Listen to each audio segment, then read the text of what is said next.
Thank you, everyone. Can I speak in a mixed language lah? So that my friend here also, he can understand English actually. He just doesn't want to speak. Anyway, okay. First of all, I want to touch on the word of Orang Asal and Orang Asli. I think a lot of people are a bit confused. What's the difference between Asal and Asli? I always insist when we call the Orang Asli in Peninsula as Asli. And Orang Asal actually Sabah Sarawak. You know why? Because Orang Asli in Peninsula, they are defined in the Act 134 as Asli, not Asal.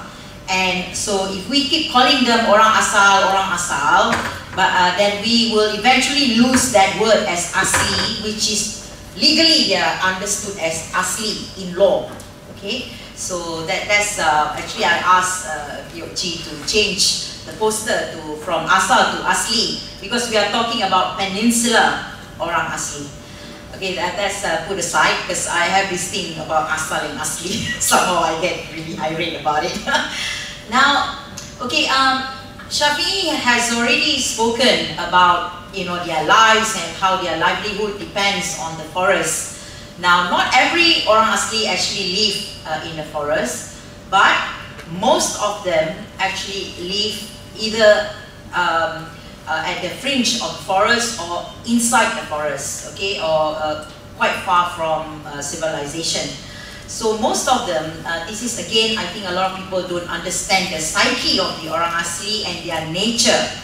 Now, I keep telling people that a lot of people say, oh, Orang Asli are lazy, we try to give them work, but then they don't work properly, they just do work for a while and then they run back, they disappear. Now, this is where a lot of people don't understand the nature of the Orang Asli. If you had raised the Orang Asli in town, that baby in town, never knew the life of the kampung life in the jungle and all that, then perhaps that child will be able to survive in town, because that child never knew the life in the jungle. But if the child has been taken out, when they have grew up in the jungle, in the Asli, kampung Asli life, then you pick them up, although they have gone to school, although they have gone to college, although they have gone to universities, but their nature is already woven, inside them, as how they have grown up and how they live over there, which is their lifestyle is that when they need food, they go and find. Okay, otherwise, because when they go and find food, it's not like us going to the office and sit down and do work. When they go and find food in the jungle, they need a lot of energy and power.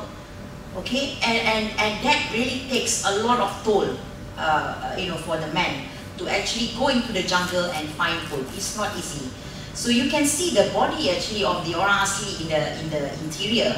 They are very muscular, without even lifting a single weight or whatever, attending any gym, because their work is hard work in the jungle. So when they go, they work hard, and then they come back. When they have secured all the food, they will rest. So people think they are lazy. So that is their nature.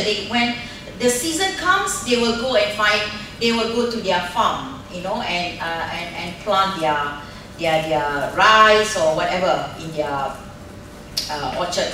So this is a different lifestyle than in the town. So when people, I know a story of a doctor who tried to do good by sponsoring an Asli child from school until college, until university, and then got a good job. So he's very happy, saying, oh, I've done something good. But after a couple of months working, the boy disappeared. He couldn't get hold of him anymore. Then he found out that the boy has gone back to the kampung. Don't want to work in the town anymore. Because, you see, and this doctor feels very upset, frustrated, because he thought that he has spent money, to sponsor this child, and blah, blah, blah. But he doesn't understand this nature of the feeling of the child, the boy itself. So I think we have to understand that their closeness with the jungle and the forest and the land is very different from ours. Okay, Now, not to talk about the livelihood and all that. So now I've touched about that. Now let's go into the blockade. Okay, I think everybody wants to know about the story there. Now 2 police reports against me by so-called Orang Asli. Well, they are Orang Asli. Now, the first report, you know, this guy Abu, so-called from Kampung came out from PAS, you know, I mean the PAS people actually posted the police report. Then of course I was like surprised, you know, why this police report against me and alleging me as the leader behind it, you know, the dalang, or the one who actually organized everything about this blockade and urged the Orang Asli, and of course they need to find black sheep, or is it what they call it? The word? A scapegoat, yes, that's the word, scapegoat. They have to find, because they're trying to cover, I'm talking about the Kelantan government. They are trying to cover up their, what? Their mistakes, you know, and the things that they have never done. So, if you go into the jungle now, you really, the forests are totally destroyed, okay? It is really, really very scary when you go inside there. And they are opening up this so-called ladang rakyat, you know, which will not benefit anyone but themselves and the loggers. I'm sure some of you have seen the size of the logs, you know, that they have taken out. You know, one log in one lorry, you can imagine. That kind of log can only exist from primary jungle, okay? And they are going deeper and deeper into primary jungle and taking out all those expensive trees. And not, you see, there is something, logging is not, we are not against logging per se, because there is a need to log for trees. But there is a sustainable way of logging, not by destroying the whole of the area and then replace it with so-called what they call as ladang, with kelapa sawit, you know, the palm trees as well as these rubber trees. These trees are unable to hold water. These trees are unable to act as forests do. So this is why our problem with the environment now is affected. Now this blockade, I must tell you that it's not my idea. Okay, of course, it's up to you to believe me or not. I go in as a lawyer. I go in, yes, I've been going in for quite a couple of years now, explaining their rights, explaining that they can rise and they can speak up and do something about their lives. Now, their lives inside the interior, and I concentrate mostly in the Orang Asli in the interior, because in terms of the law, the land rights, you see, with those Orang Asli that have been moved away from their original kampung, it is difficult for them to claim their rights anymore on the ancestral land because they have left. That is one of the requirements in all the decisions by the court, that if they have left their old kampung, they cannot claim they are in possession anymore. You see, in possession is quite important to prove in court. So this is why I am concentrating with the Orang Asli in the interior, because they are still living in their original ancestral land.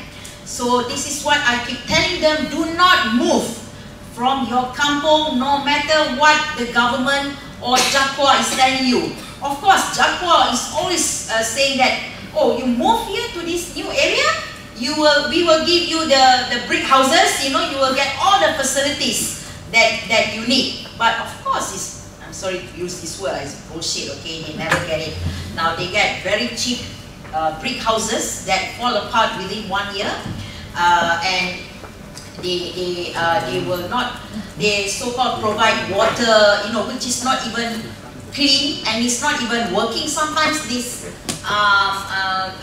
what you call it, the water tank, okay, and some of the water tank they install and it's not working, okay, it's just installed only.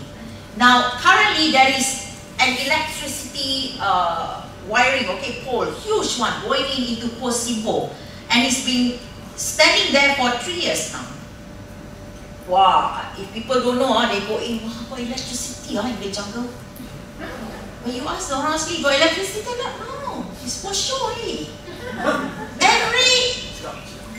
The last election, they say you vote for BI, we will put in the electricity. Okay, so that is their gula-gula lah, basically. I'm sorry to say, but I'm not involved in politics. I don't like politicians because they actually talk for their own political mileage.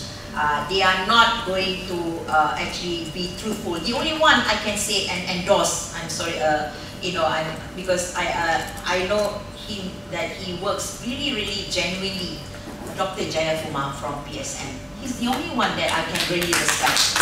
Honestly, I mean the rest, they all talk, oh shit, they just talk for their own political mileage. I'm sorry, they don't really want to act for the rakyat, in all honesty.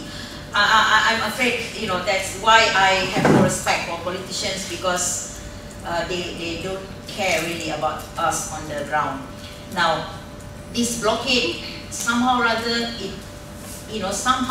I think the loggers and the agencies of the government made a big mistake. They made a big mistake on the second day of the blockade by going there aggressively and actually threatened Orang Asli and cut the barrier using chainsaw, and using weapon with the rifle.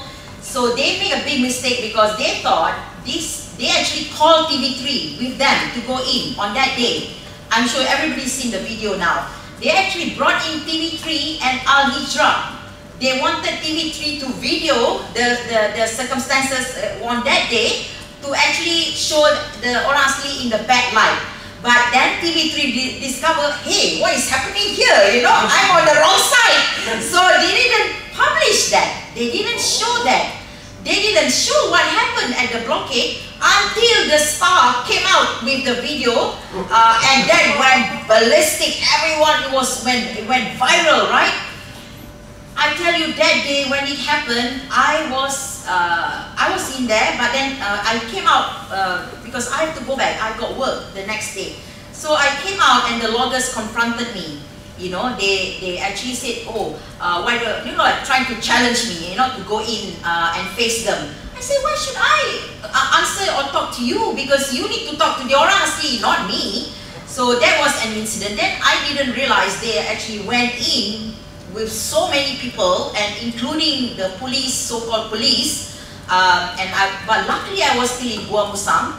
So the Orang Asli suddenly call me out of the blue and say, Kak, these people are coming, blah blah blah. So they keep reporting on me to me whilst I was outside waiting. So they found they actually went a little bit further from the blockade area to get a line.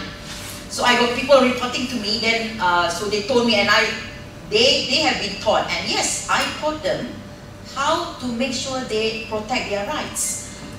Document.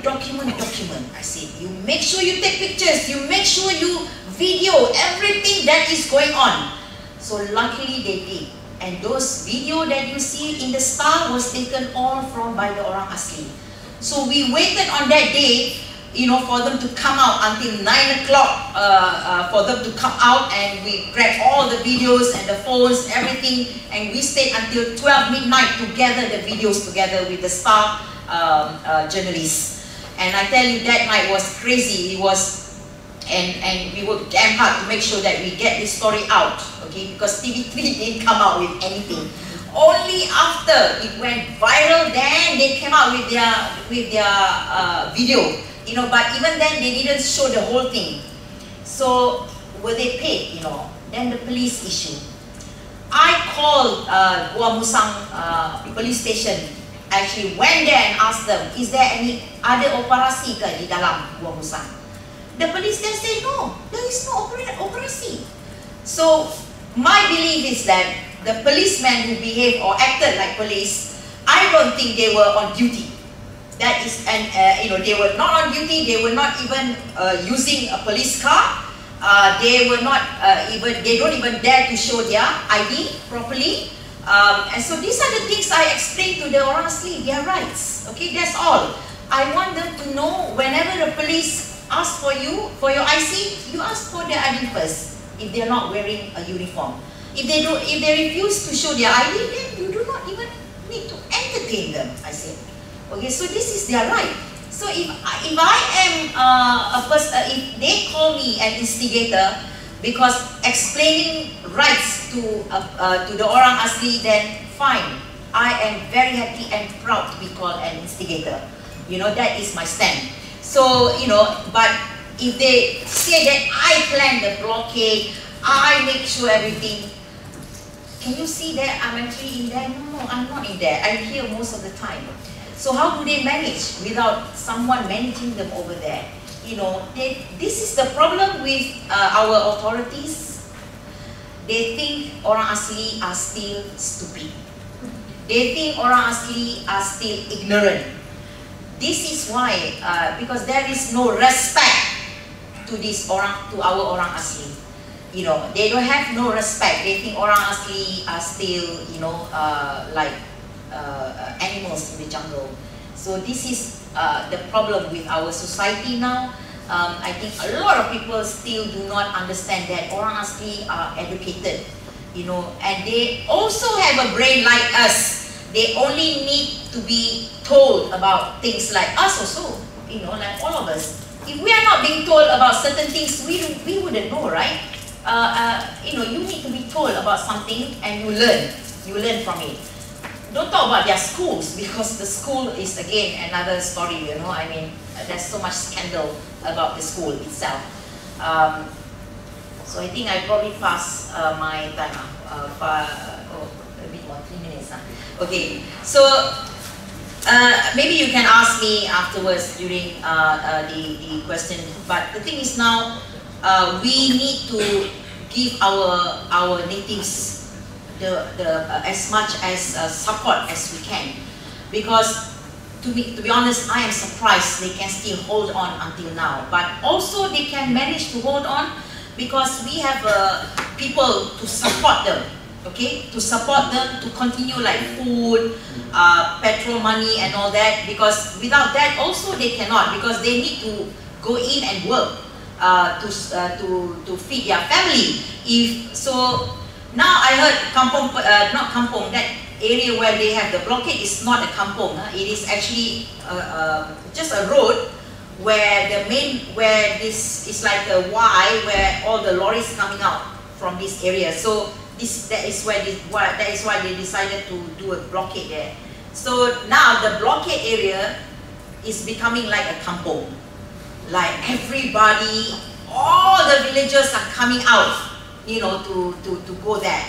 And I actually say that, you know, because it's very dusty and it's not very clean over there. Okay, I went there and stayed for a couple of days. I got sick when I came back because of the dust. It's so very dusty.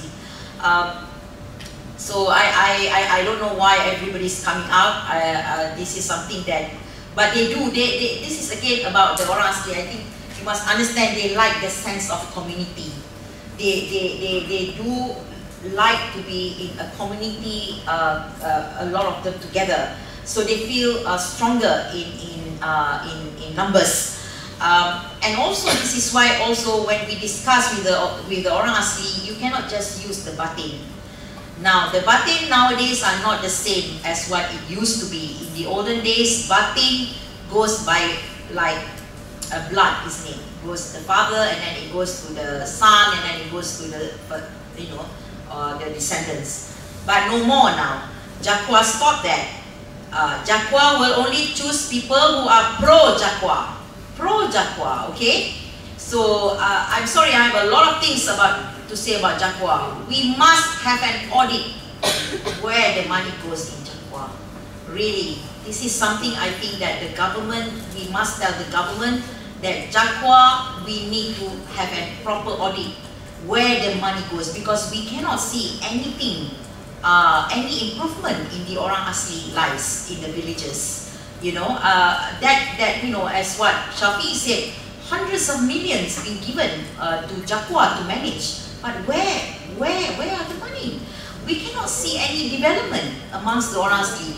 What we hear is that they will do a seminar course for the batin, okay, and they go and stay in a nice resort, expensive resort. And you see the Jaguar officers driving expensive car, Land Cruiser. Okay, this we see, this we can see. But then they built houses, so-called these brick houses, supposedly, you know, like about 30,000 for each house. But you see the quality of the house is absolutely horrendous. And then not everyone gets. If you are known as against, you know, if you are an activist, you are against Jaguar, you will not get the help. You will not get a house. Okay? If you quiet and you follow the toe, you get the house. So, but in any event, the house looks horrible. I always say that these people think that by giving brick houses in the jungle is like good, you know, but Orang Asli built their own house because it's hot in there. It is so hot to be in that house that they hardly stay in there, and they actually just leave their stuff, but they actually stay in their own hut. They make a hut. Always you will see there's a hut attached to their so-called bungalow. Okay, I mean you can see what happened to the Orang Asli at the curve. Bandar utama there, where Kota Damansara, Bukit Lanjan, right? They give how many bungalows to this Orang Asli, right? How many houses already been taken back by the government because they cannot afford to pay? They don't know about this cukai pintu. They don't know about they have to pay the electricity. They don't know about this. So they are not used to be working 9 to 5 or working, as I said, like they don't know how. So they have nothing to work with. There's no jungle, nothing to go find money, you know. So eventually they lost their houses, and many of them actually have gone back. Not gone back, they have gone to relatives. Kan? This is Shak Koyo. Shak is an Orang Asli as well, and he's a very famous painter. Okay, he actually paints beautiful paintings on Orang Asli lives and still things like that. I really admire his work. So this is the thing.